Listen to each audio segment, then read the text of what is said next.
NA. And present in the virtual courtroom, we have Mr. Eggleston. We have his attorney, Mr. Nunzio. We have Mr. Tolbert, his attorney, Ms. Lowry. We have Father Mr. Tolbert's GAL, Ms. Kennedy. We have the child's attorney, Brent Green, various agency workers, and we also have the foster parent, Mr. Green. Thank you, Your Honor. At this time, I'd like to call Brianna Fonger to the witness stand. Thank you. And Ms. Fonger, where are you currently employed? Samaritas West. And in that capacity, are you familiar with the Poles case before us today? Yes. And in preparation, have you either authored or collected some documents for the court's analysis? Correct. Your Honor, at this time, I'd like to submit the exhibits. Right. Exhibit 1, the case service plan and parent agency treatment plans dated August 2, 2024. Reports from the supported visitation with dates ranging from June 4, 2024 to August 25, 2024. And for the third exhibit, forensic fluids records dealing with drug screens involving Ms. Poles, 12 of them ranging from May 21st, 2024 to August 5th, 2024. Any objection? No objection. No objection. All right, they're admitted. Thank you. Ms. Fonger, let's begin with the children. And we're using initials in elder, middle, youngest. Is that correct, Your Honor? Yes, I'm looking at my notes. I think last one we did D1, D2, and D3. So however you have it set up is fine. Okay, I just for clarity, I might just go older, middle, youngest. I think that might be the Yeah, it helps me that way, but it like I said, I don't want to confuse anybody. So if 1, 2, and 3 works, that works too. Okay. We'll start off with the oldest, DP, the oldest, who is currently 7 years old, correct? Correct. And where is DP, the oldest, currently residing? DP eldest is placed with paternal grandmother. Okay. And he is, as 7 years old, he's currently in school. What grade is he in? Second, he attends. Excellent. And how is he medically? Is he up to date on his vaccinations and checkups and such? Yes, he's up to date. Okay. Is he currently involved in any kind of counseling or therapy? Yes, he is in weekly therapy. Okay. And how's that therapy going? Fairly well. He was previously involved with enhanced foster care to help with some behavioral issues, but he did graduate out of the program due to seeing a decrease in some of those challenging behaviors. Okay, so but he's still in therapy, but he's wrapping that up, or he's saying he's graduating, he's out of it? Of enhanced foster care, but he is still attending therapy with Okay. Network 180. All right, excellent. Is he, where he's currently living, he is separate from his sisters, is that correct? Correct. Okay. Are there any other children in the home? Yes. Okay, how many other children? I believe 1 or 2. Okay. Does he have time to see his siblings though weekly? Yes. And how does that go? Great. The children are very bonded to each other. They love seeing each other. And they do spend some overnight visits with one another. Okay. And is it fair to say he gets to see his parents as well? Yes. Okay. And how's that going? He sees father twice a week. Mr. Eggleston is participating in supportive visitation. All reports there are going really well. Visits just moved to be in his residence as of September, and they're still going great. Great. Is there anything else about DP, the eldest, that we should know to benefit the court's analysis? Not at this time. All right, great. Thank you. All right, DP, the middle child, where is she currently placed? She is placed with fictive kin. Okay. And is she also with her sister? Correct. Okay. And she is 6 years old, so is it fair to assume she's in school somewhere? Yes, she attends Okay, and how's school going for her? fairly well. There have been some behavioral reports as of late of stealing, but Okay. otherwise her academics are all right at this time. Okay, has her behavior remained constant, or has it gotten better or worse, or? As of this reporting period, it's definitely gotten worse. Previously, she didn't have very many behavioral concerns, but as of late, there have been several moments of dysregulation, including defiance, stealing, lying, as well as noncompliance, and just recently, urinating on furniture. Okay, it is, and I know this might be speculation on your part, but is there any theories or hypotheses as to why her behavior is changing? Has her equation, if you will, changed at all? We did recently move visits as of yesterday to Mr. Tolbert's home, and then previously she was attending visits, and that's sort of when the behavior started to decrease when those visits started. Okay. Have you had the opportunity to speak with her to see if she's feeling or aware of anything that's changing in her life?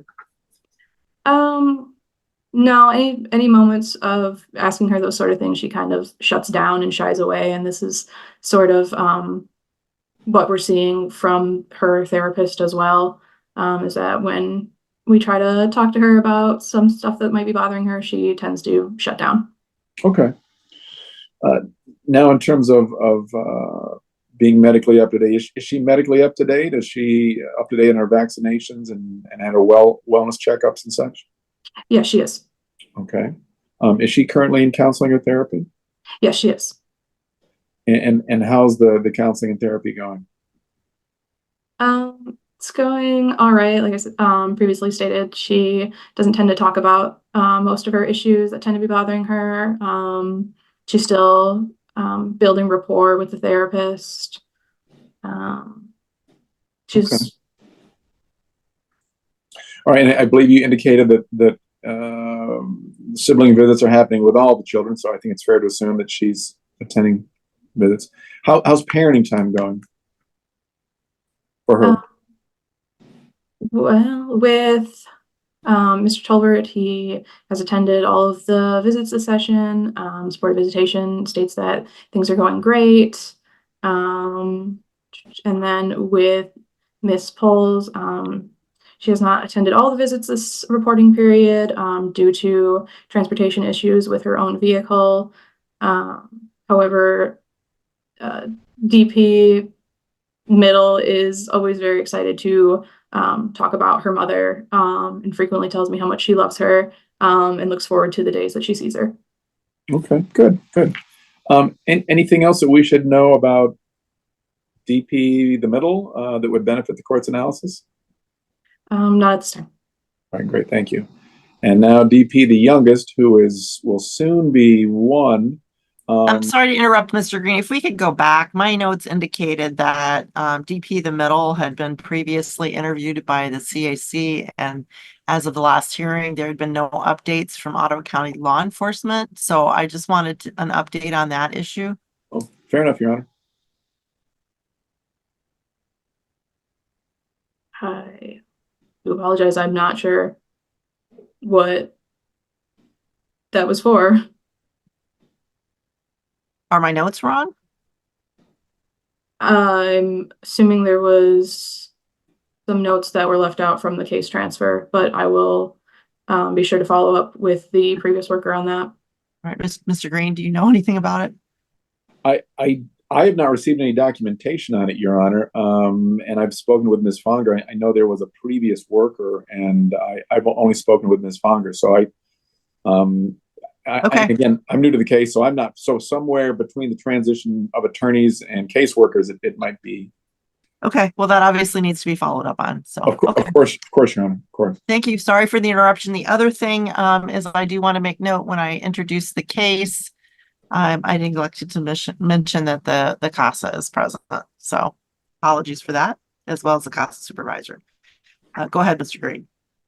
Thank you. I believe we are transitioning to DP, the youngest, who will be one here in just a few weeks. And I also believe you said that DP, the youngest, is residing in the same home as DP, the middle, correct? Correct. What I think I was remiss about was in terms of where they're currently staying. With whom are they staying currently? Just the fictive kin. Okay. Now, so DP, the youngest, obviously is not in school. So we'll just jump to medical situations. I know there were some medical concerns early. How is DP, the youngest, doing? She's doing great, honestly. She does attend OT weekly, I believe, for issues with her neck, but that's going fine. But other than that, there's no concerns. Okay. I want to say in the notes there was something about a lung. How are her lungs doing? She was looked at by the PCP due to being constantly sick, but no concerns were found. Okay, great. And she's seeing her siblings. How is parenting time going for DP, the youngest? Good. When Miss Poles attends visits, she provides activities for the kids. She provides snacks. She's appropriate in her communication. She's very attentive to their needs during parenting times. And this will hopefully help us transition to the parents. There's the father of DP, the youngest, is still currently unknown. Is that correct? Correct. So it's fair to assume there hasn't been a father figure trying to have any kind of visit or anything. Correct.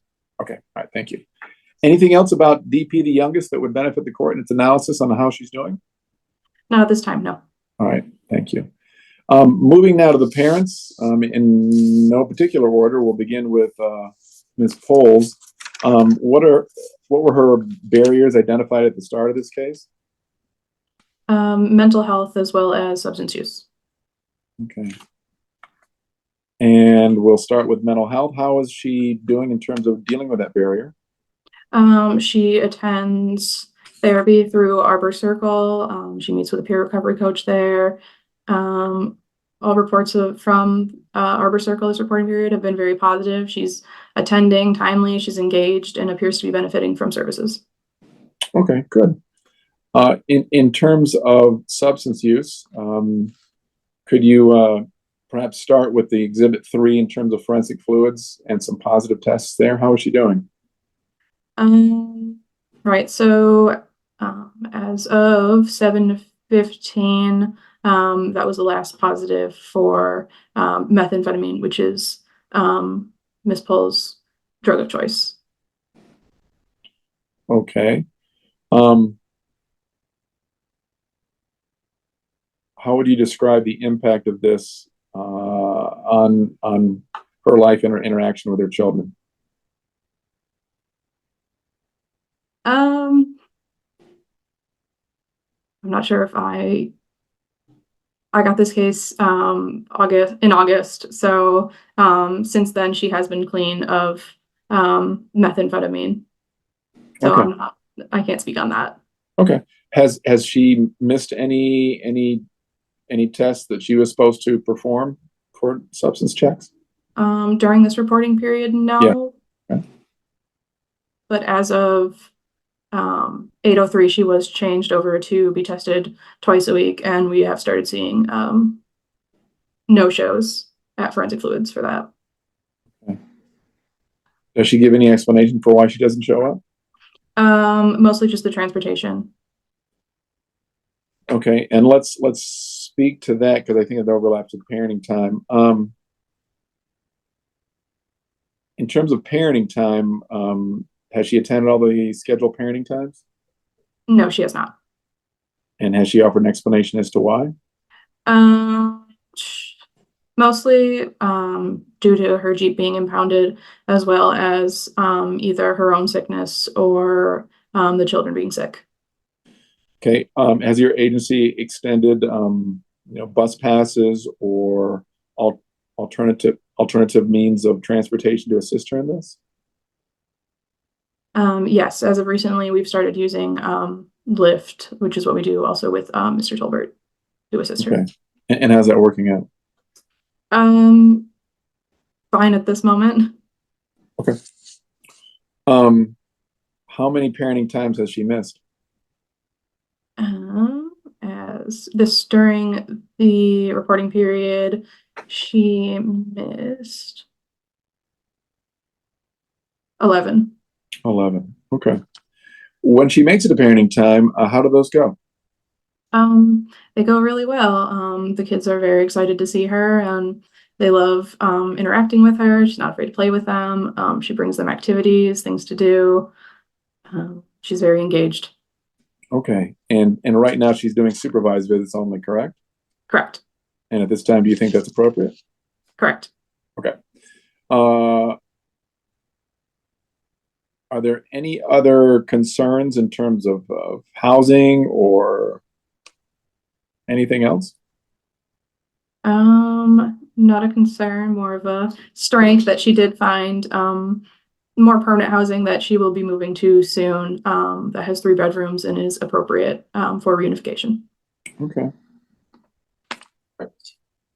All right.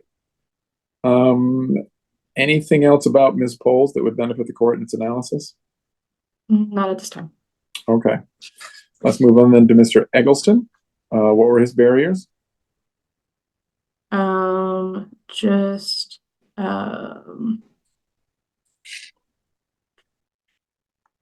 believe it was just his previous records with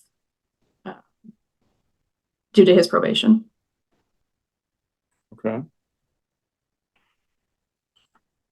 Has he made all of his parenting times?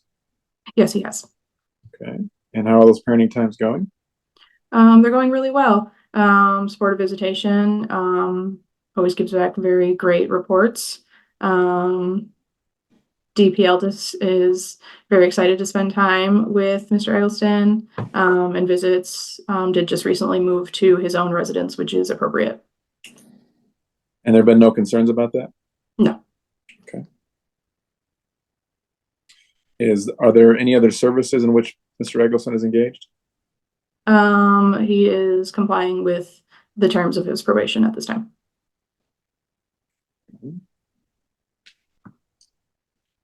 Any services that you believe need to be applied, or any of the programs that he can do that you think would be helpful? No, not at this time. Okay. Let's move on to Mr. Tolbert then. What was identified as Mr. Tolbert's barriers at the beginning of this case? Mental health. Okay. And what is he doing to address that? He does attend counseling through CMH's ACT program for therapy as well as medication management. Okay. Are there any other services being extended to Mr. Tolbert? He is involved in supportive visitation. Okay. Is he currently working? No, his SSI, which has been verified, is enough to provide for his needs at this time. Okay. And in terms of his housing, should the court ever consider sending the children to his home, where is he currently residing? He is currently residing in a duplex in Grand Rapids, and it is appropriate. Okay. Parenting time. Has he made all of his parenting times? In this reporting period, yes, he has. Okay. I believe he did miss one, but that was due to the children being sick.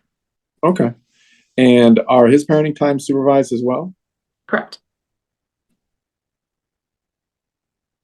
And where do those parenting times tend to occur? During the reporting period, they occurred in a public location at the Spring Lake Library. Okay. Have they occurred anywhere else? As of yesterday, they started to occur at Mr. Tolbert's residence. Okay. And how did it go there with a different location? Not well. There were reports that DP Middle was severely dysregulated last night as well as this morning. And there was a great increase of behaviors, including the urinating on furniture, which we've not seen before from her. Okay, and just to be clear for the record, when you say dysregulated, what do you mean? Non-compliance. She's typically a very, very sweet, very typical young girl. However, last night there's just a lot of defiance. And Okay. Okay. All right. Anything else that you think would benefit the courts in its analysis about Mr. Tolbert? no, not at this time. All right. Ms. Fonger, what are your recommendations? It's respectfully recommended that the children continue as temporary court wards under the care and supervision of DHS, that the children remain in current placement with licensed foster parents or approved caregivers. Michaela Pohl's parenting time to be supervised. Richard Tolbert's parenting time is to be supervised. Mr. Eggleston's parenting time is to remain supervised. Michaela Pohl's, Richard Tolbert, and Wyatt Eggleston comply with and benefit from their PATPs and recommended services. The permanency goal remain reunification, and this matter be reviewed in 90 days as a PPH. Thank you. I have no further questions, Your Honor.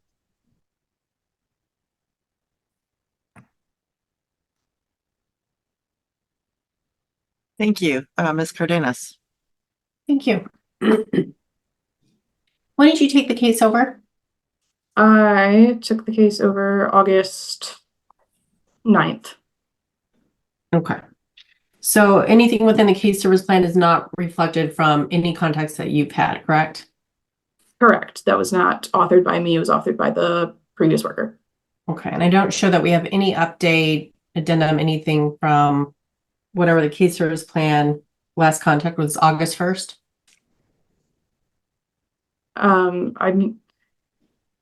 If you're asking if I've made contact with the case in that time, then yes, I have. But Did you otherwise, send any kind of addendum to the court or anybody in regards to this case? no. Okay. So we'll just try to build from there. How often have you talked to my client, Ms. Poles? I have frequently contacted, I don't have the exact number of times, but I frequently contacted Ms. Poles.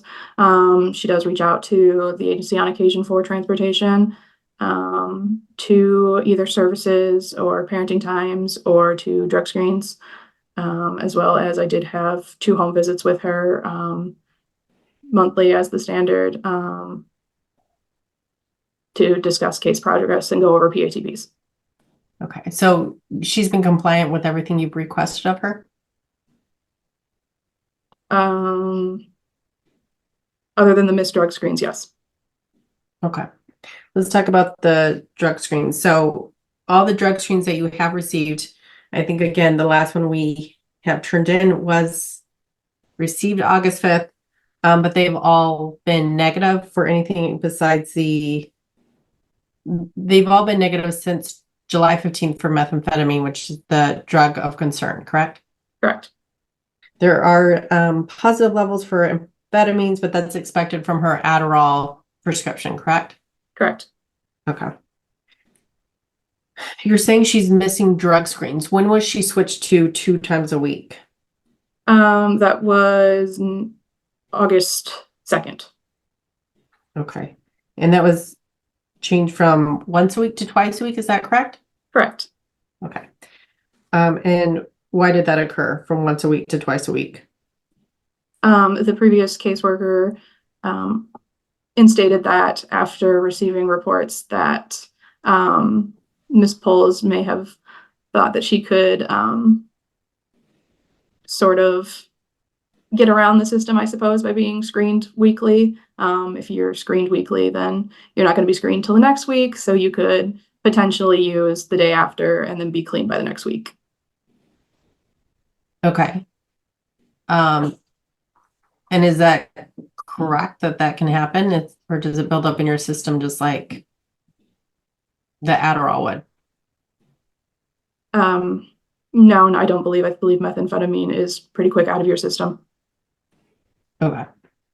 So then, and you informed her that it'd be switched to 2 times a week?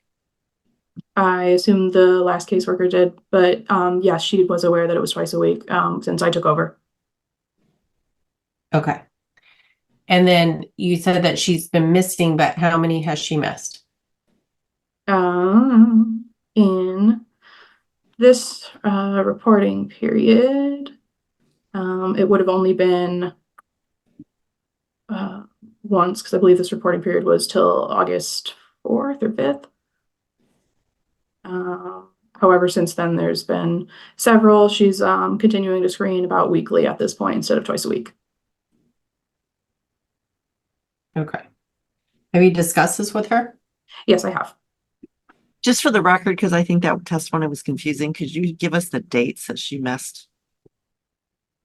Sure. So this reporting period, 8/3 was a no-show, 8/13 no-show, 8/19 no-show, 8/20 no-show, 8/26 no-show, 8/29 no-show, 9/5 no-show, 9/6 no-show, 9/10, 9/13, 9/17, 9/20, 9/24, and then 9/27. However, I will say on 9/27 today and 9/5 as well as 9/10, she was tested by the agency,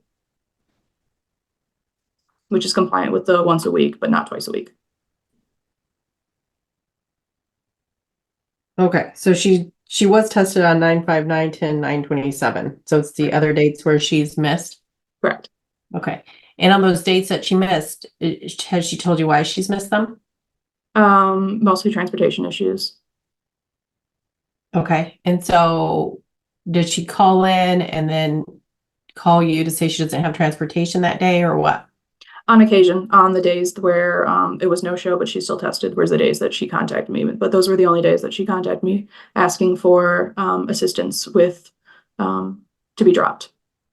So on 9/5, 9/10, and 9/27? Correct. Okay. All the other days she just missed? Correct.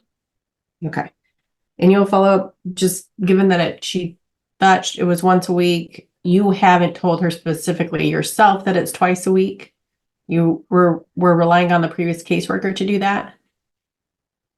She knew it was twice a week by the time I took over the case. We discussed it when I met with her the first time, which would have been in August. I want to say it was mid-August.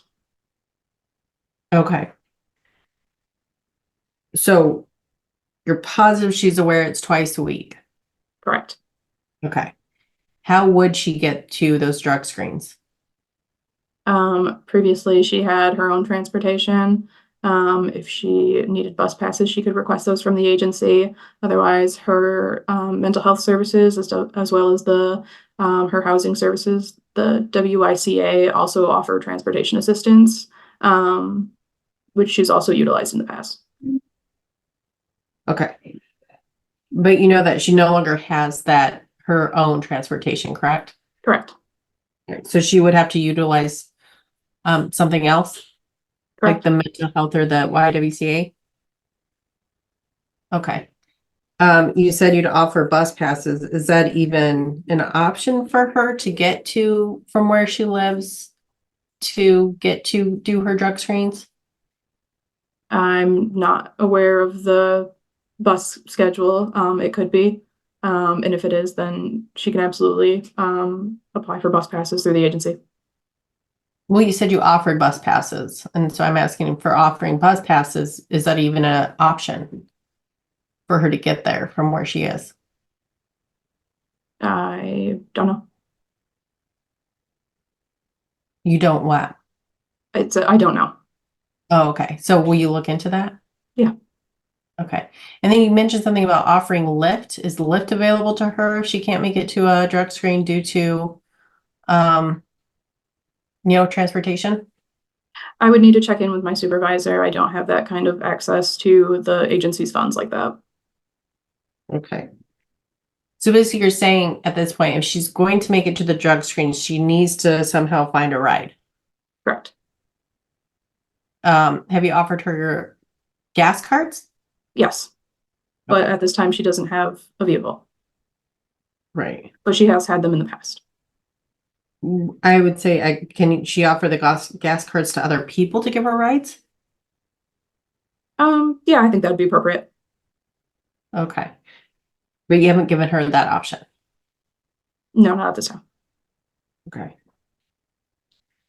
Parenting times, you said that she's missed 11, but it sounds like the reason, so first you said that because the children were sick, those wouldn't really be considered her missed parenting times, correct?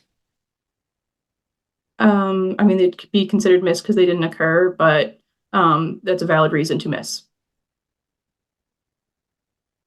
Okay. How many of those times were the kids sick that you canceled parenting times? That would have been, I think, just twice. Okay. And how often, what is the parenting time schedule? Parenting times for Ms. Poles is Tuesdays at 5:30 and then Sundays at 1. Okay. And if just one of the kids is sick, do you cancel the parenting time for all of the kids? No, Okay. So when you talk about the 2 that were canceled, those were canceled outright though for kids being sick, or correct. why were those canceled for all 3? Were all 3 kids sick? To my understanding, yes. Okay. So then the other parenting time, it sounds like transportation has been the issue or she's been sick. Have you addressed the ones where she's been sick? I'm not sure of your question. Well, how many times has she canceled because she says she's sick?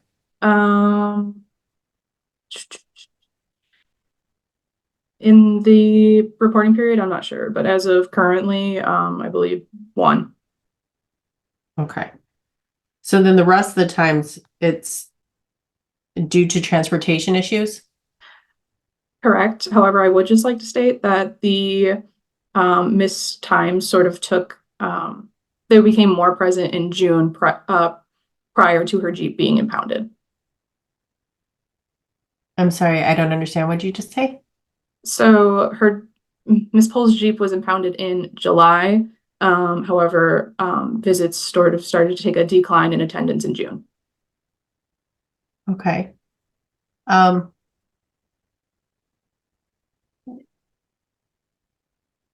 So how many, okay. Transportation is an issue. I don't know how many times at this point we're talking about. If she's been sick for 1, the kid's been sick for 2, then we're talking still about 8. Has transportation been the issue for most of those, why she can't make it to parenting times? And what have you done to resolve this? She was previously offered gas cards. She has the ability to reach out to other services asking for rides. She previously was using friends for rides. She does know that she can contact the agency in a timely manner requesting rides. Me personally, as well as we did start utilizing Lyft, at least on the Tuesdays. Okay, so the agency will provide rides if she reaches out to you. Correct. Okay. Other than that, I mean, you've checked in on her on Arbor Circle and she's doing everything that has been requested of her from them, and they say that she's benefiting from that service, correct? Correct. Okay. And of all the drug screens that you have received, they've been all negative for methamphetamine. As of 7:15, yes. Okay. All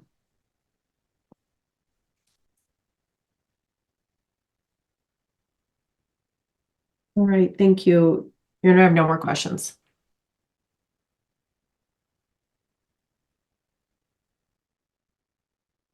Thank you. I have one. I know I did order at the last hearing, that she submit to a psychological evaluation and I didn't hear anybody talk about that. So has that been done?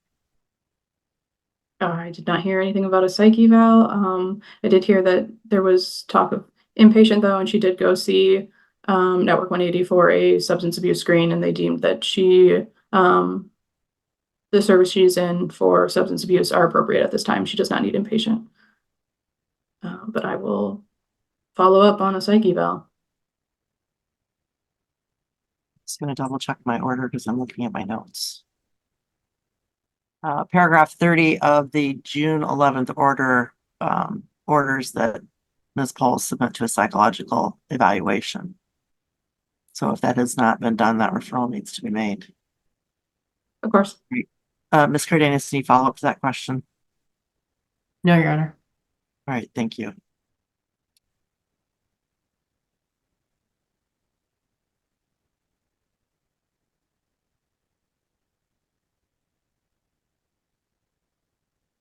Mr. Nunzio. No questions, Your Honor. Thank you. All right, Ms. Lowry. Thank you, Your Honor. Ms. Funker, so right now, the main service that Mr. Tolbert's working in is the supportive visitation. Is that correct? Correct. All right. And he has attended every visit, every parenting time that's been offered. Is that correct? In this reporting period, yes. Well, I'm talking about since we are last in court. So through to current time. I believe he attended all supportive visitations. He missed 2 visits since the last time we were in court, one because the children were sick and one due to miscommunication with the agency, which was not his fault.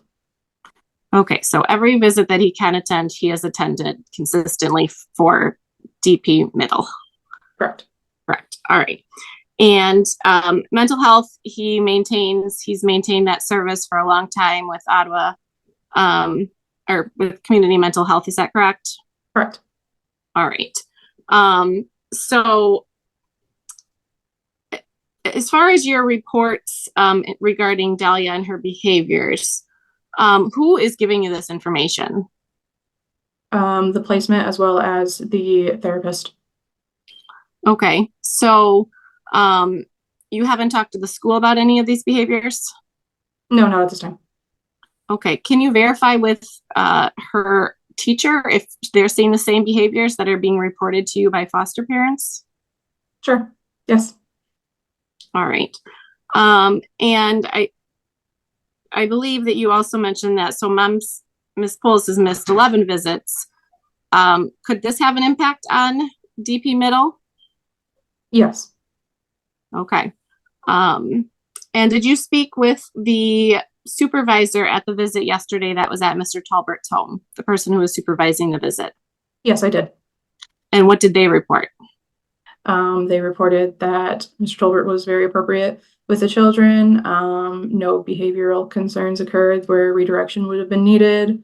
Children were fed, and the children also did not want to leave. Okay. They were crying. They were sad to leave Mr. Tolbert. Is that correct? Correct. All right. And at this point, I'll ask for testimony from Ms. Anderson more specifically, but Mr. Tolbert has almost completed foster care supportive visitation. Is that correct? Correct. All right. What is the plan moving forward to build on his parenting time with DP middle? At this time, it was to move visits to his residence to get the kids more acclimated to his residence. However, with the increase of behaviors as a second time after a visit to his residence, the agency has concerns for the mental well-being of the children. Well, okay. And was DP middle supposed to have a parenting time with her mother as well? Yesterday? No. This week? No, her visits aren't on Thursdays. Well, this week, did she have a visit? I'm not sure at this time. I'd need to look back at my notes. Okay.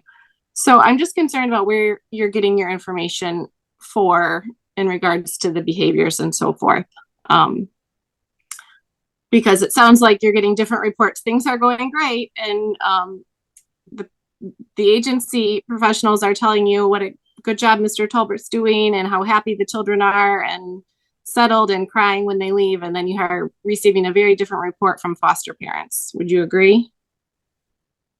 And the mental health therapist, but yes. Okay.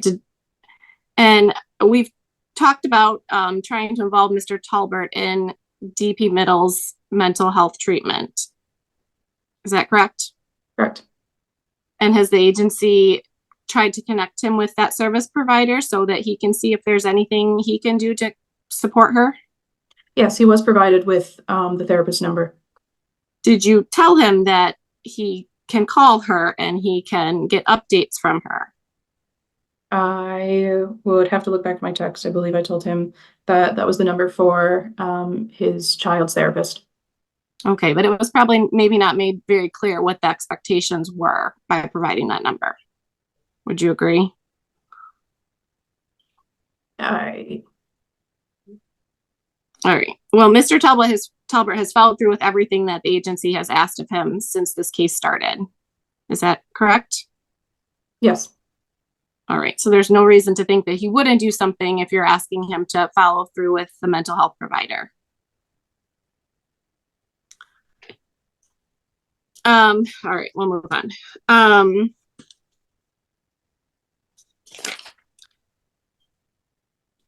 Is it possible to move towards unsupervised parenting time with Mr. Talbot and his children? Is there a reason that we can't move towards that? I don't think it would be appropriate until we figure out what is causing the behaviors of the children after parenting times with Mr. Talbot. Have you observed any of these behaviors yourself? I have not. All right.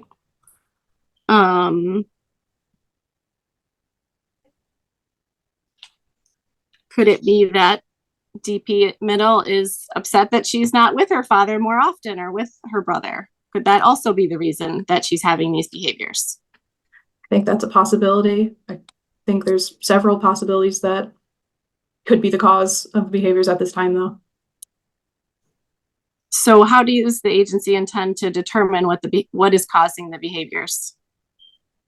The visits occurring at Mr. Tolbert's residence. Again, one visit doesn't exactly make a pattern, but after two visits where it's cause for concern, should visits continue there and this pattern continue, it wouldn't be in the best interest of the children to continue at the home. But you just stated that one of the reasons she could be having these behaviors is because she's upset about leaving the parenting time and leaving Mr. Tolbert's home, correct? I think she could equally be just upset to leave her brother.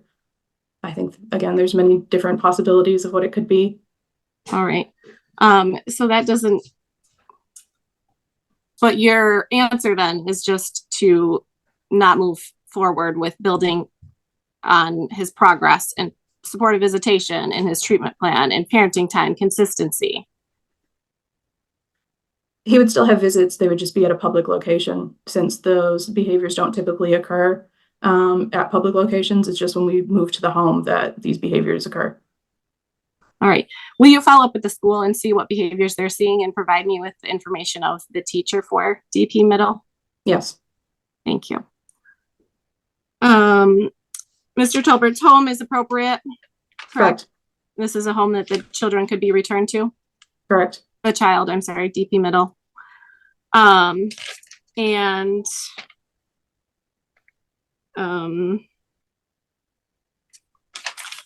does Mr. Tolbert have any other barriers? No, not at this time. Okay. All right, thank you. I don't have any other questions for this witness, Your Honor. All right, thank you. Mr. Green, any follow-up? You're muted. I don't have any follow-up, but I do have another witness, Your Honor. Okay. Mr. Nunzio, any follow-up? No, thank you, Your Honor. Ms. Cardenas, any follow-up questions? No, Your Honor. All right. Now, Mr. Green. Yes, Your Honor. I'd like to call Abby Watson, the CASA worker. And Ms. Watson, what is your involvement with this case? I am the court-appointed special advocate, or CASA, for all three children. And how long have you been working with this case? I have been working with this case since the beginning of June. June of this year? Yes. Okay. And as such, have you had opportunities to spend time with the children in a variety of settings? So you've seen them interacting with their fictive kin? Yes. Okay. And approximately how many times have you seen the children? Just ballpark. I'd say usually every other week, so twice a month. When the kids were sick the past month, it was once a month. Okay. So, all right. So a dozen times or more. Okay. Yes. Would you say you have a fair understanding of the children and how they typically act? Yes. Okay. A point of concern at this hearing is the change of DP, the middle, with a change in the parenting visitations with her father. Have you noticed a difference in her behavior since the visitation with her father has occurred at his home? Not by direct visits with her. I have heard over the phone her talking about how an interaction with her auntie did not make her feel very happy following a visit to his home. Okay. How is DP2 typically acting, or how is she acting in the early part of this case? She is energetic, bubbly. She likes to play with a lot of different activities. She is affectionate with her siblings. Yeah, she is intelligent and likes to ask a lot of questions and interact with the people around her. Okay. As you've been with this case longer than the current worker, Ms. Fonger, is there anything you would add to her comments about any of the children? I would say that D2 or D middle has told me she likes to play and run around with her father and enjoys that activity. But when I asked her how she felt about spending time with his family, she kind of gestured sideways with her thumb. And when asked why, she said she yelled at me. And I have received pictures of drawings she has done in therapy, which seem to indicate that she felt upset about something that happened. So she has described that she really likes playing around and running around with her dad. Yeah. Okay. All right. Thank you. So to summarize, perhaps in a maybe oversimplifying, basically the concern based upon your observations would be not with her father, but with her father's family. Is that fair to say? Yes. Okay, thank you. Anything about DP, the oldest, or DP, the youngest, that you would wish to add? Not at this time. Okay. And do you think the placement with the current fictive kin is working out well? Yes, at this time. And I mean, not fictive, I mean the fosters. I'm sorry, the fosters. Yes, at this time. Okay. And I don't know if I asked this, and I should have, Ms. Fonger. I apologize for not doing this sooner. Do the fosters communicate with each other about the kids in terms of coordinating visits and just discussing the kids? Yes, regularly. All right. Thank you. I have no further questions. Thank you, Your Honor. All right, thank you. Ms. Cardenas, any questions for Ms. Watson? No, Your Honor. All right, Ms. Lowry? Just one question. The visit where there was an aunt that was present, if it's referring to an auntie, was back in July. Is that correct? Yes, to my knowledge. And there were lots of family members. It was a big family 4th of July party. Is that correct? To my understanding, yes. All right. But Mr. Talbert resides in a home with just him and his mother. Is that your understanding? Yes. Okay. All right. Thank you. No other questions. All right.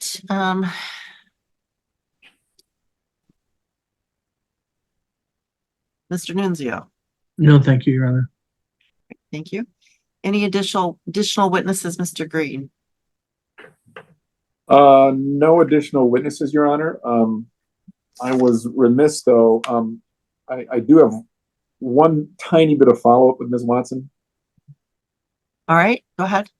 Ms. Watson, did you author a report describing your experience and observations with the children August 28, 2024? Yes. Your Honor, I wish to submit this as another exhibit, Exhibit 4. No Any objection. objection? No objection. No objection. Your Honor, I did not receive that. Okay, we will hold off on admitting it until Ms. Cardenas has had an opportunity to receive it and look at it. Thank you. Ms. Cardenas, any witnesses? No, Your Honor. Ms. Lowry, any witnesses? Yes, Your Honor, I appreciate Ms. Jessica Anderson being here. I'll very briefly try and cover as much as I can in the short time that we have. I call Jessica Anderson. All right, Ms. Anderson, would you raise your right hand? Anderson, can you tell the court where you're employed and in what capacity? I am a visit coach for the Foster Care Supportive Visitation Program through DA Lodge at St. John's. All right, thank you. And I know we've received your reports already, but have you been working with Mr. Talbert and DP Middle? Yes, I have been. Or did you ask how long? I'm sorry. Or like you have been working with them? Yes, I have. Okay, and that started maybe in the beginning of June or sometime around then? Actually in May. May, okay. We just intake in May. Okay, great. And since we have very limited time now, can you just provide the court an update with what you see between Mr. Talbert and his daughter, specifically in regards to their bond and his progress over the past several months? I have definitely seen an increase in the bond. It was very awkward at the beginning watching visits.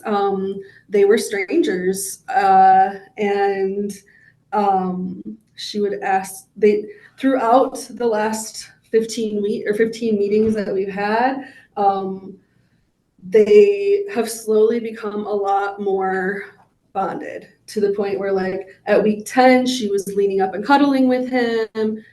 They're asking questions of each other. He is very consistent on bringing food. He's very consistent on honoring her choices. He's very consistent on being there for her. Now, I will say that in the last,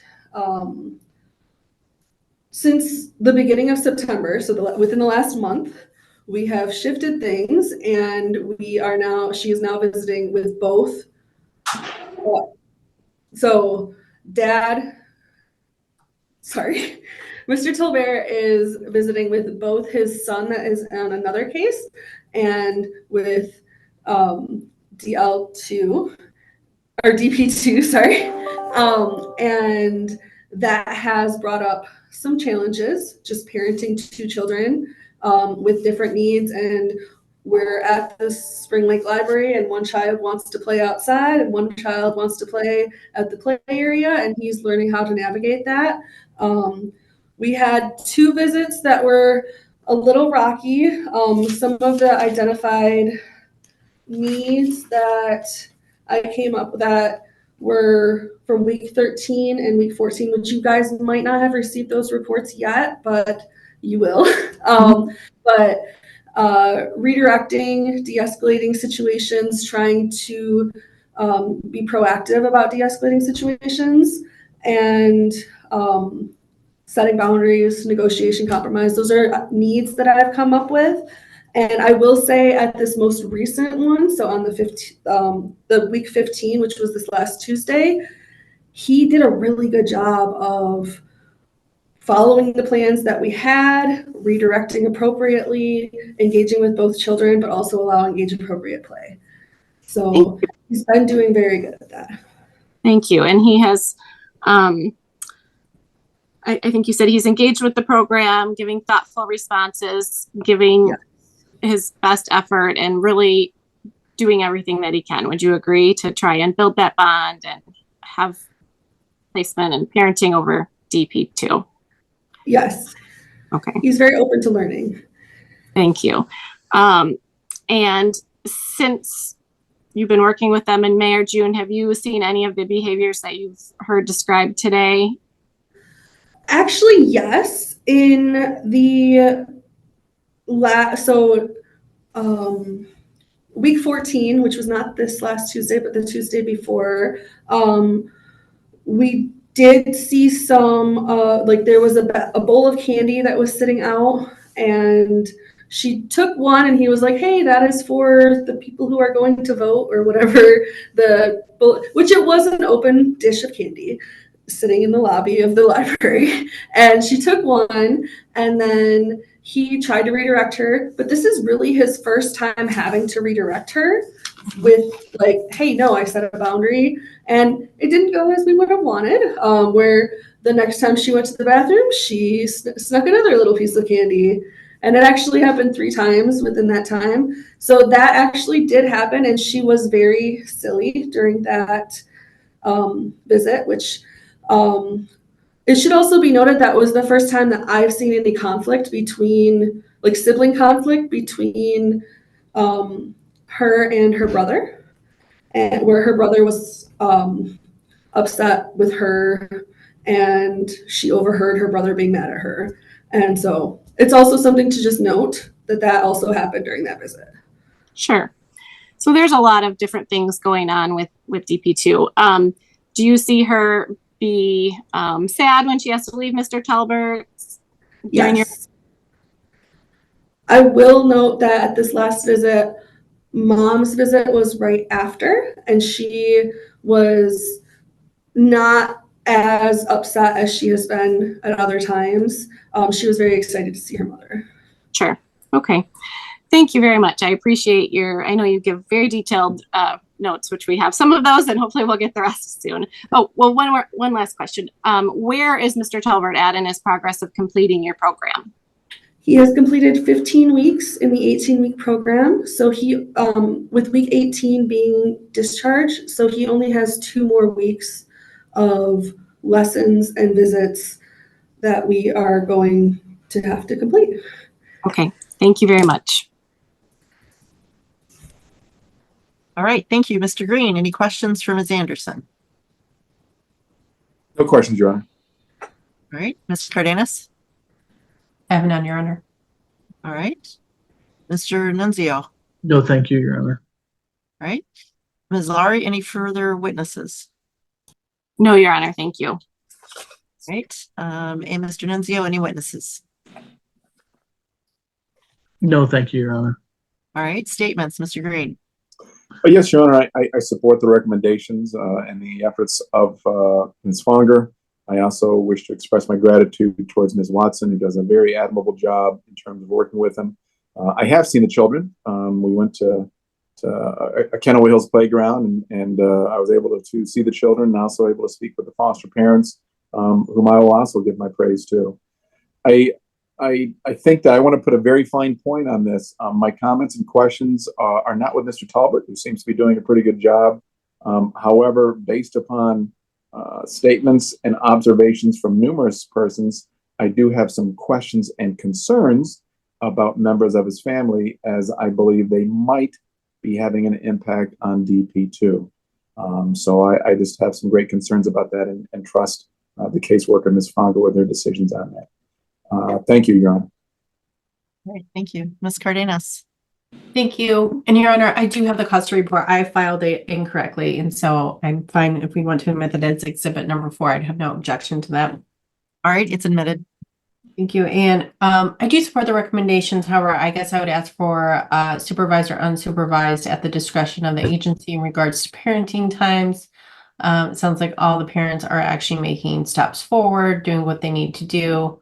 My client, she's has good reports from Arbor Circle, as well as her current housing situation. Great reports from when she is at the parenting time. It seems like the primary issue is transportation. Also looking at parenting times, it was stated that she started missing parenting times back since in June. And I looked at the case service plan. There's no missed parenting times in June per the case service plan. So I don't find it inconsistent from when her car broke down. So that being said, I guess I would ask for more frequent and liberal parenting time, supervised or unsupervised. Thank you. Thank you. Ms. Kennedy, do you have any statement you'd like to make as GAO? Thank you, Your Honor. I would support the advocacy of Ms. Lowry for Mr. Tolbert. I know that we have met. We've had FTMs. She's very involved and advocates very well for him. And I believe the recommendations are in his best interest, especially being able to participate with his daughter's therapy in regards to the concerns that have been raised, so he can help support her during his parenting time and not lose the time that he has worked so hard to gain in his home. All right, thank you. Ms. Lowry. Thank you, Your Honor.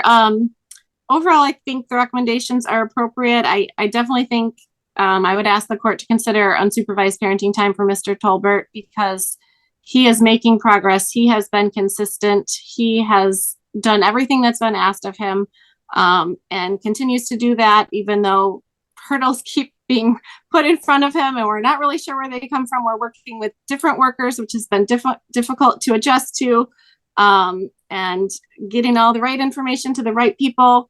So I think they were under the assumption that he was going to be moving towards unsupervised parenting time. And now I'm hearing that, maybe that's not their recommendation, but it sounds like, we have reports from Ms. Anderson where things are going well. He's working with DP Middle and his other child choice as well. That case is moving along as well. I know that's not with this court, but, he has done everything. He just resides in the home with his mother, who's very supportive of him.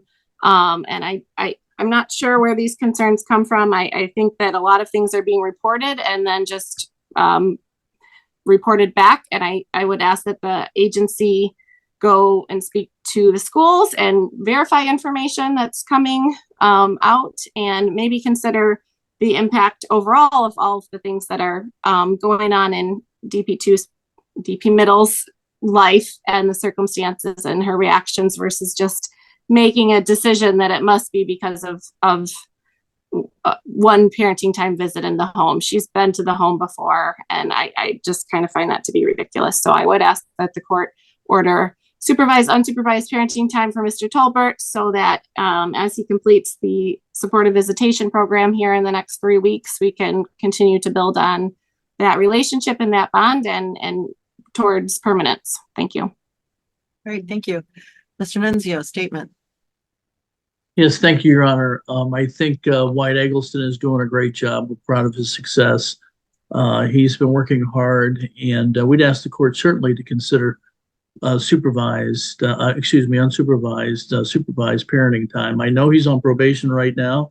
It's a potential stumbling block. However, we would encourage that bonding to continue to take place. He's really been a credit to himself, a credit to the Y-Stop program, and he is progressing by leaps and bounds to his credit. And that's why we have the programs we do to help these young people get over the mistakes and problems that they've made. So we'd ask the court to consider that. Thank you. All right, thank you. The court finds that the lawyer guardian ad litem has complied with the requirements of the statute. That returning any of these children to a parent today would cause a substantial risk of harm to the child's life, physical health, or mental well-being, based on the testimony regarding the progress of the parents. That reasonable efforts have been made to preserve and unify the family, make it possible for these children to safely return home. That reasonable efforts for reunification should be continued. That in accordance with the statute, progress towards alleviating or mitigating the conditions that cause these children to be placed in foster care has not been made by any of the parents, at least not to the extent that these children can be returned home today to a parent. That each of the children's continued placements is necessary and appropriate, is meeting each of their individual needs. That the needs of each of these children can be met in a foster family home. That the siblings are in joint placement due to the fact that there is no one person willing and able to take all 3 children. That sibling contact is occurring according to law. The court orders that the children continue in the temporary protective custody of the court, continue their placement with the Department for Care and Supervision. That the adjudicated respondents all comply with and benefit from the case service plan. I will continue the order from the last court hearing or the last court order that indicates that Ms. Poles submit to a psychological examination. I will continue the order for parenting time for Ms. Poles, Mr. Eggleston, and Mr. Tolbert, all to have the discretion to have unsupervised or supervised parenting time at the discretion of the agency or by its designee. I'll continue the attorneys in this matter. And Ms. Gibson, do we have a date for our next hearing? And it does need to be before, it needs to be a permanency planning hearing, and it needs to be before November 22nd. Okay, one moment, please. We could do Wednesday, November 20th at 9 a.m. Any conflicts with that date or time? Wednesday, November 20th at 9 a.m.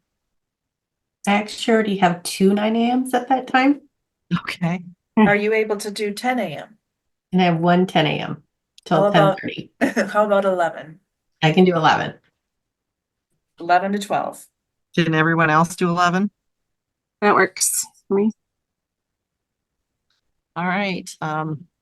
I will just commend the all the parents. I think you're all doing making progress that we'd all like to see, and I just encourage you to continue making the progress. And Ms. Poles, make sure that when you have a transportation issue that you reach out to the worker and request a lift or whatever, gas card, whatever it is you need. Because getting to those drug screens is very important. All right, thank you. We're adjourned. Thank you. The virtual courtroom. We have mother Michaela Poles. We have her attorney, Ms. Coletti, who is here for Ms. Cardenas. We have Mr. Eggleston, father, as well as his attorney, Damian Nunzio. We have Ms. Lowry here on behalf of father, Mr. Tolbert, as well as the unknown father. We have Ms. Kennedy, who is Mr. Tolbert's guardian ad litem. And we have the children's attorney, Mr. Green, various agency workers, as well as the CASA in this case. Mr. Green. Yes, Your Honor, just for the point of clarification, I know we're going to be using D1, D2, and D3. I'm assuming that's by age, so the oldest is D1 and the youngest is D3? Yep, or I've also referred to them as DP the elder, DP the middle, and DP the younger, which is really my preference, but I think last time we must have done the numbers, so whichever you prefer is fine with me. Okay, I'll warn the court I might be slipping back and forth between the two, Your Honor. Okay. All right, thank you. At this time, I'd like to call the caseworker, Brianna Fonger, please. And Ms. Fonger, how are you employed? I'm the foster care case manager through Samaritas West. And in that capacity, have you been working with the case before the court today? Yes. And how long have you been with the case, Ms. Fonger? I had the case transferred to me on August 9th of 2024. Thank you. And in preparation for today's hearings, have you either authored or collected some exhibits for the court? Correct. Your Honor, at this time, I'd like to submit the 4 exhibits. Please. The PATP and USP dated 10/24/24. Exhibit 1, drug screens for Ms. Poles as Exhibit 2, drug screens for Mr. Tolbert as Exhibit 3, and a CASA report dated November 13, 2024, authored, I believe, by Abby Watson. Any objection? No, Your Honor. No objection. Ms. Coletti? I apologize, no objection. All right, they're admitted. Thank you, Your Honor. Moving forward then, Ms. Fogger, we'll begin with the children. We'll start with the male child, the only male child. Where is he currently placed? He's currently placed with paternal grandparents. Okay. And how is he doing medically? Good. He's up to date on his well child. I will say though, however, at this time, I'm continuing to follow up with the placement to get his dental scheduled. Okay. And he is currently in school, I believe, 1st grade? Correct. And how is he doing in school? Academically, his teacher reports that he is a little bit struggling, but no concern at this moment. Behaviorally, he is doing much better at this point in the year versus in the beginning of the year. I'm sorry to interrupt, but I'll just note for the record that Mr. Tolbert has now joined us. Go ahead, Mr. Green. All right, thank you. And in terms of the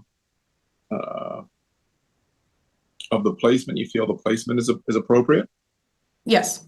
Okay. Has he been attending parenting time? Yes. Has he been able to see his siblings? Yes. Okay. Are there any concerns about the male DP? No, not at this time. Okay, thank you.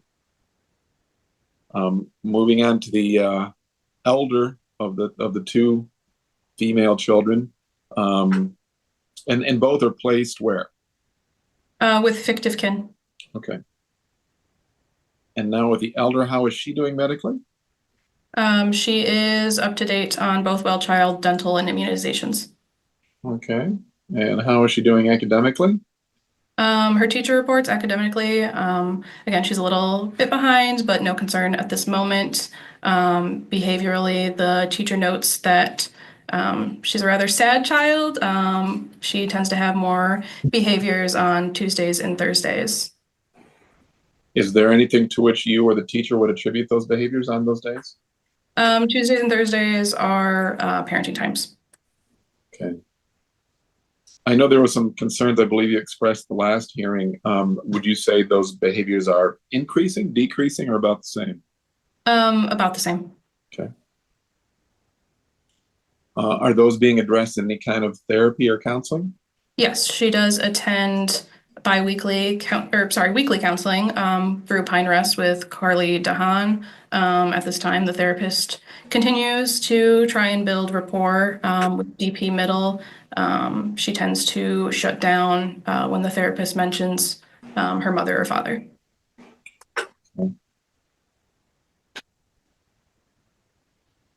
Anything else about, I think I'll use your phrase, DP Middle, that would benefit the court in its analysis? No. Okay. And now DP the youngest, how is she doing? She's doing well. She is up to date on her well child. I believe she's up to date on immunizations. They did space them out at her 1 year well child, but I believe that was completed at this point. Okay, and DP the youngest is about a year old? Correct. Okay. All right, and I believe you said she's sort of hitting all of her developmental marks. Is that fair to say? Yes, at her 1 year well child, there was slight concern with her speech. They said that they would reassess her at 15 months and put in a referral for speech therapy if she is not speaking yet. Okay. And you believe placement is appropriate for both the two female children? Yes. Okay. Now moving on to the adults. In no particular order, starting with Mr. Eggleston. How is he doing in terms of interacting with his children and using any services which have been recommended? Yeah, so Mr. Eggleston, the only need at this time is parenting skills. This is just contingent on the fact that he needs to complete the terms of his probation by January. In terms of services, he's attending group therapy as well as individual therapy. Group is weekly, individual is once a month through Burgess Counseling. And they report that he is compliant, things are going well. And his PO did just recently get approved unsupervised visits for himself and DP oldest. Okay. And has he attended all the prior parenting time sessions? Yes, he has. And have those gone well? Yes. Okay. You say he just got approved for unsupervised parenting time, so we don't have any feedback from that yet, correct? Correct. Okay. Anything about Mr. Eggleston that would assist this court in its analysis of the case? No, not at this time. Okay. Moving on to Mr. Tolbert. How are parenting times going? He has attended all parenting times offered to him this reporting period. There is slight concern that when visits do take place at his residence, his mother sort of takes on that primary caregiver role that we would like to see him fulfill. Okay. And is he currently having supervised or unsupervised or both? He has 2 visits a week and they are both supervised at this time. Okay. You submitted some drug screens for Mr. Tolbert. What were the results of those drug screens? Yes. So in a different case, he was court ordered to drug screen, and those results out of the 3 drug screens, they were all positive for THC as well as cocaine or BZE. And then the most recent screen on 11/7, we were able to put his medications on those screens, and those did also come back as positive. Okay. Are there any services being offered to Mr. Tolbert? At this time, he is in the ACT program through CMH. He meets with a psychiatrist, David Fransbo, about every 2 months for a med review. That's also where he gets his monthly injections for his medications. He's also was referred to a trauma-informed parenting class through Wedgwood that meets weekly on Wednesdays. And has his attendance at these services been appropriate? Yes. Is he in any programs to address his drug use? No, not at this time. Services were offered to him on 11/7, but he has denied all cocaine use. Okay.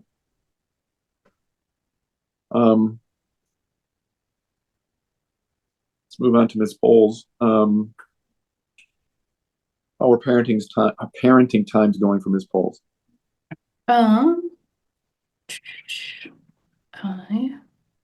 Since the last court hearing, I will say that she has attended most all of the parenting times offered to her, as well as I was able to observe some of these parenting times, and she continues to be appropriate and remain engaged with children. Okay. You also provided some drug screens for Ms. Bowles, and actually I believe roughly a dozen of them. What do those indicate? There were 21 screens this reporting period. 7 of them were positive for THC. 19 of 21 were positive in all. However, most of those positives were for amphetamine, and she is prescribed Adderall, which would account for those positives. Okay. Which services are being offered to Ms. Bowles? She attends therapy through Arbor Circle. This is offered to her weekly. I believe she attended 12 of the 16 appointments this reporting period with her therapist, Jennifer Curtis. At this time, they are working on attending appointments as scheduled, as well as medication use, taking them as prescribed. She also meets with Miles Crane, a recovery coach through Arbor Circle. This is also weekly. There were 8 appointments in total. She did attend all of those, as 3 of them she had to reschedule herself and made them up.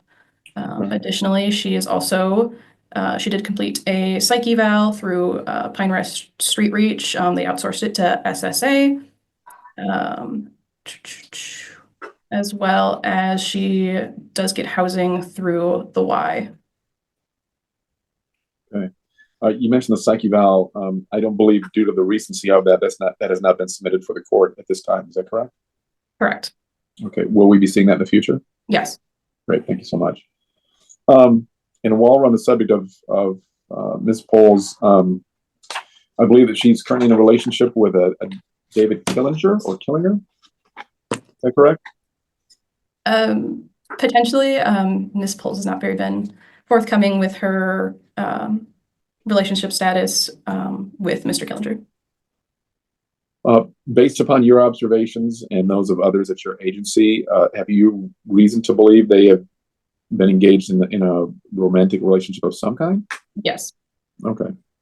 I'm not trying to turn this into a soap opera, but just obviously my question is that are they spending enough time together so it would potentially involve interacting with the children?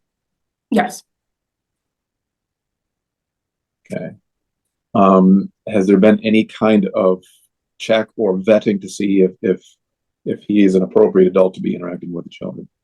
Yes. At the beginning of this case, we were provided with some background checks of Mr. Killinger. He does have a few drug-related charges, as well as a clearance form was sent out. This reporting period, he was approved 11/19. So he was approved yesterday?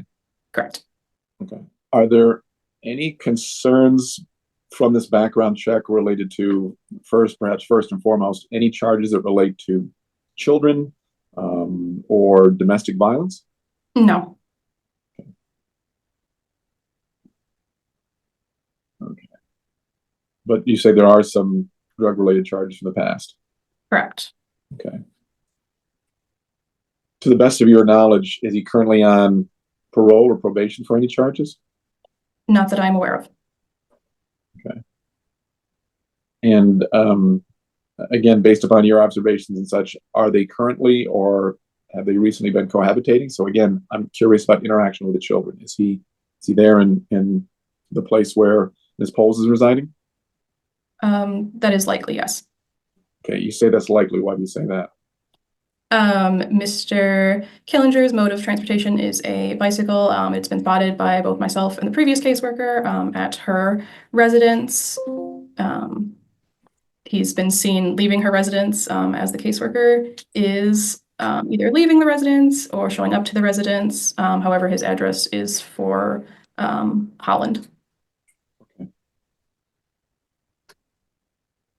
Thank you.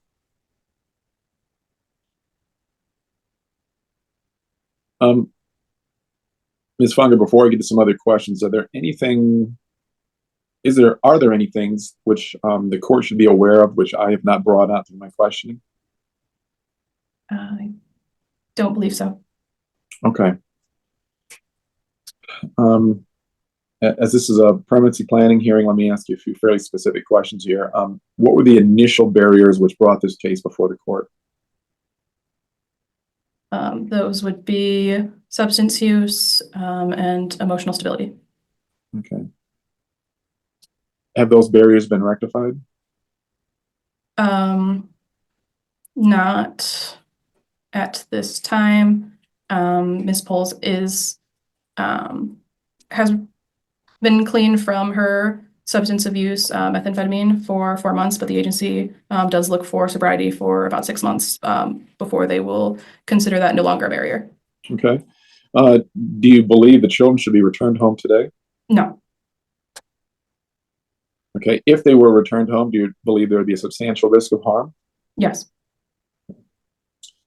And have the children had an opportunity for ordinary activities for children of their age? Yes. What are your recommendations? It is respectfully recommended that the children continue as temporary court wards under the care and supervision of DHHS, and that the children remain in their current placements with licensed foster parents or approved caregivers, that the parenting times of Ms. Pohl remain at agency discretion, that the parenting times of Mr. Tolbert remain at agency discretion, that the parenting times of Mr. Eggleston remain at agency discretion, that all the bio parents comply with and benefit from their PATPs and recommended services. The permanency goal remain reunification, and the matter be reviewed in another PPH in 90 days. Thank you for your information and the work that you do. Thank you, Ms. Funger. No further questions, Your Honor. All right, thank you, Ms. Coletti. Thank you. With regard to Ms. Poles, you listed several strengths in her PATP. Correct. And that, and primarily what you've listed is her substance use, but she's got 4 months sobriety. So if she makes it another 2 months, are you anticipating recommending a dual order the next hearing? Yes. Okay. And the pairing time is appropriate now. She's able to get to and from with either bus cards or other rides? Yes. And are you going to go visit her home to determine its appropriateness, or have you already done that? I've already done that, and it is appropriate. I will say though that she is in the process of getting new housing as she is being discharged from the Y, and that housing would still need to be looked at and deemed appropriate. Okay. Are you including Ms. Poles in the children's therapy so that she can hear from the therapist, or maybe have 5 minutes to talk about what the kid's needs and how she can address it? She's not involved in their therapy. I do believe she has the children's therapy contacts. She's able to communicate with them. She has also relayed the therapy notes through the agency. Okay, so if she wants to talk about D the older or D the middle, then all she would have to do is contact the therapist and talk about what needs or what she could do to help address some of these issues. Correct. But otherwise, parent time goes very well. Correct.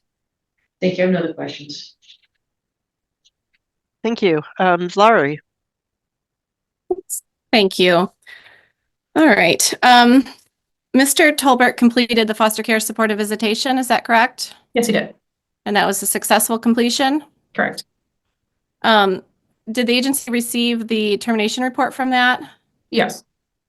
Was that provided to all the parties? No. Why was it not provided to us to show his successful completion from that 18-week program?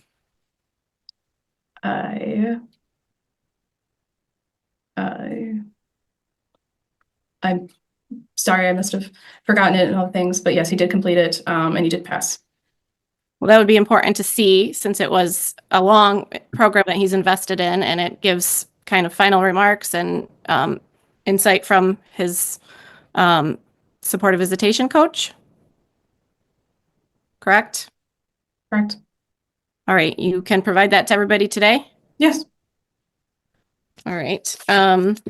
And were there any further recommendations through that report for his parenting skills? I do not believe so. All right. And he's working on the trauma-informed parenting class right now? Yes.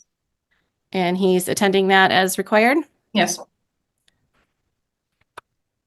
He's attending all his parenting times? Yes. One is in the home and one is at the library? Correct. All right. You mentioned concern about Miss Hall, his mother, being present and doing some of the, I think, facilitating of the visits. She has not been present at those parenting times in quite a while. Is that correct? No, in all of the parenting times that I've witnessed at his residence, she was always present. When was the last one that you've witnessed? I believe that was November 1st.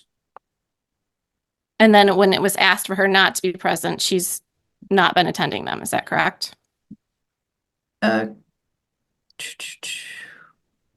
Correct.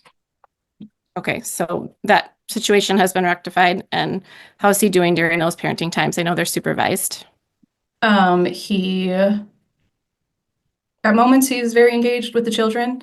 However, he's pretty easily disengages and doesn't tend to re-engage, I will say, since splitting the parenting times to have one-on-one with both of his children instead of them together, he is more engaged.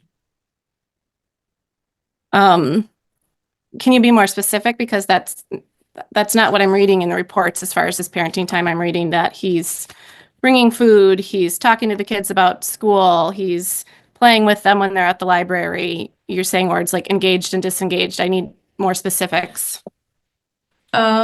Sure. So in the visit I witnessed on November 1st in the home, this was just with DP Middle.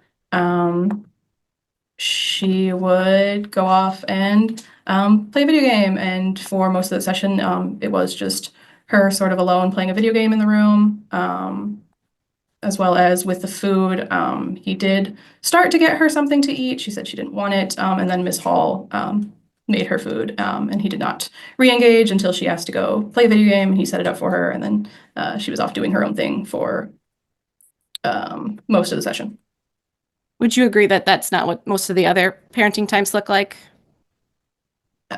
In the sessions that I have witnessed, those tend to be the norm. I would like to see the sessions without Ms. Hall present, but as previously stated, with sessions at the library. He does tend to disengage, but I see this more as the children interacting with one another. But because when he just has one child alone, he's very engaged. So who writes the reports as far as the parenting times? Case aides. Okay, so it sounds like case aides are seeing something different than what you're seeing. I do know that one of the case aides also reported a disengagement. Okay. But he completed supportive visitation successfully for 18 weeks. Correct. All right. And you haven't given him any other parenting referrals outside of the trauma-informed parenting class? No, just that one. All right. And it's been rectified as far as having his mom present at parenting times. Correct. Okay. Mr. Talbert is attending all the family team meetings. Yes. He's meeting with you as required. Yes, his communication does tend to still be rather lacking. I do communicate with him weekly through text or occasionally through home visits when requested. But once again, it's mostly Ms. Hall who will respond to any questions I have. Do you reach out directly to Mr. Talbert? Do you call him on the phone, not Correct. just text him? Yes. Okay. As far as your report indicated, I know last time we were here, there's discussions about Dahlia being afraid of her aunt. And I believe in this report, it states that she had lied about that. Is that correct? Correct. Okay.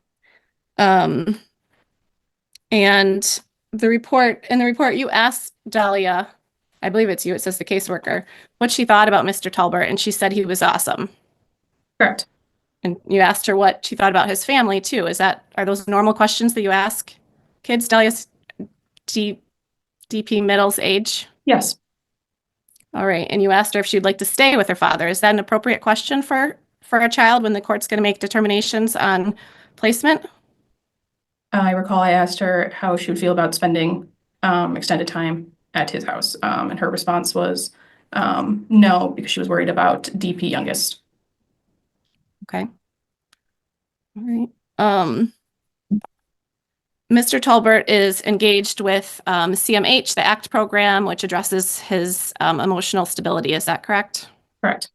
And you've been able to verify his participation in that program? Yes.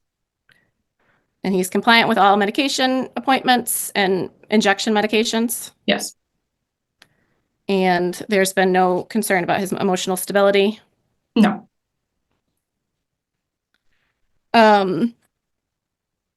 As far as the drug screens, Mr. Talbert denies using any cocaine. Is that correct? Correct. He was very surprised and shocked by those results, just as you were? He denied all cocaine use, yes. Okay. And what steps is he taking to try and determine what's going on and why those are showing up with trace amounts of cocaine? At this time, he is also completing drug screens through CMH. Unfortunately, they were only able to do the first one yesterday, so we do not have results. Okay, and he's going to do the drug screens through CMH on the exact same days that the agency's doing screens through forensic fluids. Correct. The drug screens that, at least the first two that you had, did not include his medications. Is that accurate? Yes. So those were not testing for the injection medications that Mr. Talbert's on. Correct. Could that have any impact on the screens? I spoke with forensic fluids about the impact of those medications, and they assured me that BZE cannot be created in the human body through injections of Invega and Abilify. Okay, but it would be appropriate for the screen to know which other substances he's prescribed and that he's taking, correct? Yeah, and those were added to the referral in early November, so they do test for those. The latest screen of 11/7 also tested for those, and those were also positive, but they were also positive for the THC and cocaine still. Okay, and how come we only have 3 screens? That was, what did they start 10? He was only he was previously ordered through judge got leave to do drug screens, and he refused until the next court hearing, which was in. I'm just asking about why have you received other drug screens with these ones, and you only provided these 3, or are there or? No, his first drug screen was 1017. Okay, all right. So you're going to provide every screen just like you do for Miss Poles. Correct. Okay, so there's no other ones to base any numbers off of. Correct. All right, and you have a release so that you can contact ACT as well and follow up on their drug screens. Yes.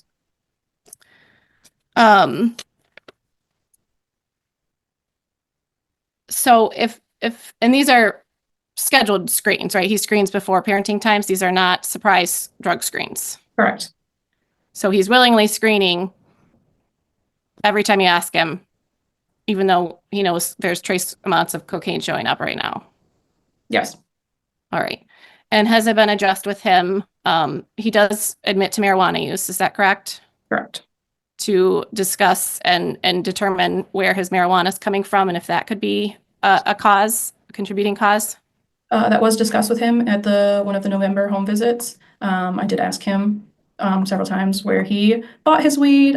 He told me it was through a dispensary. However, Ms. Hall told me that he sometimes buys through a friend, in which Mr. Tolbert replied that his friend wouldn't do that. However, in a discussion last night, he told me it's a possibility. Because that's the only thing that he can come up with is if he's not using cocaine and cocaine's showing up in drug screens, he's kind of deducing that could be unintentional use at this point. Correct. All right.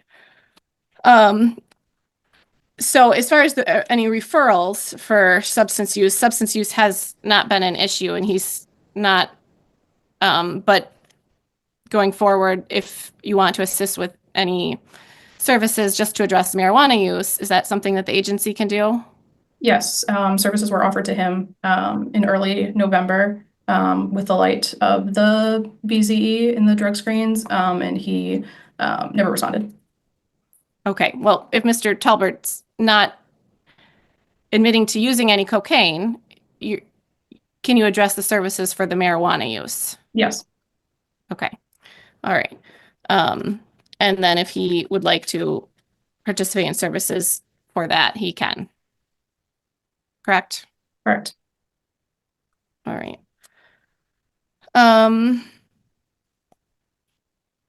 Are the children's placements supportive of reunification with both or either parent? Yes, they are. Okay, there was a note in the report that that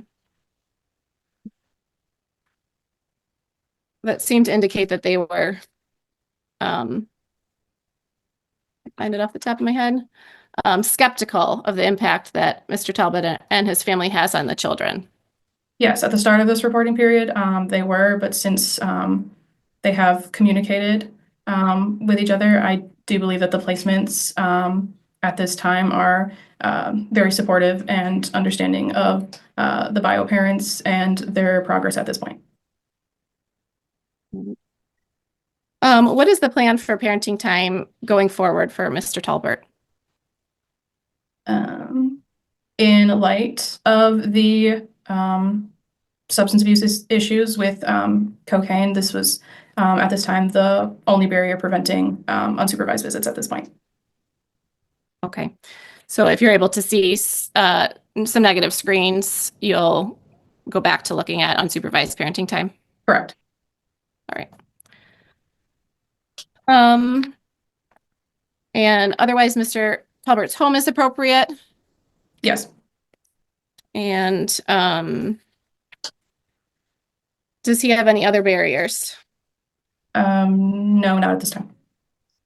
Mr. Talbert, has he reached out to the school as well as the therapist in order to engage with them on updates on DP middle?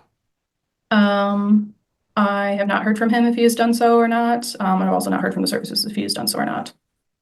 Okay, so it's possible that he has. Have you asked him about that? No, not directly.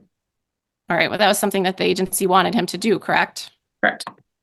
So you could follow up on if he was able to do that? Yes. Or if he's having issues getting a hold of them, as it looks like the agency was also having trouble getting a hold of the teachers? Yes. All right. You said that the teacher had stated something about there were more behavioral issues on Tuesdays and Thursdays. And that's parenting time day? Correct. When did that communication occur? I didn't see that in your case service plan. That happened in, I want to say either late October or early November. The teacher sent me a very lengthy email about DP Middle's academics and behaviors for the school year, where she supplied that she does tend to see DP Middle have more behaviors on Tuesdays and Thursdays. And both parents are visiting on those days? Previously, they were, yes. At this point, Ms. Pohl's visits were switched to Mondays and Tuesdays. Okay. And is that email going to be provided to council as well? Yes. Have you received any updates from Ms. DeHaan, the counselor for DP Middle? I believe I do make monthly contact with her, either through phone or email. I believe mostly through phone. But she did just state that DP Middle does not really talk about her father or mother in sessions. Okay, so they're working on some individual skills. Correct. All right. Is there anything else that you need to see Mr. Talbert do? No, not this one. All right. Okay, thank you. All right, thank you. Mr. Nunzio. No, thank you, Your Honor. Okay. And back to Mr. Green. Just a couple follow-up questions for clarity, following up on Ms. Lowry's questions. In terms of the marijuana use, has Mr. Talbert indicated to you how often he uses marijuana? Yes, he has reported to the agency that he smokes a joint every couple of hours. Okay, thank you. And in terms of the cocaine use, it didn't just show up on one test, it showed up on multiple tests. Is that correct? All three that we have reports back on, yes. Okay, thank you.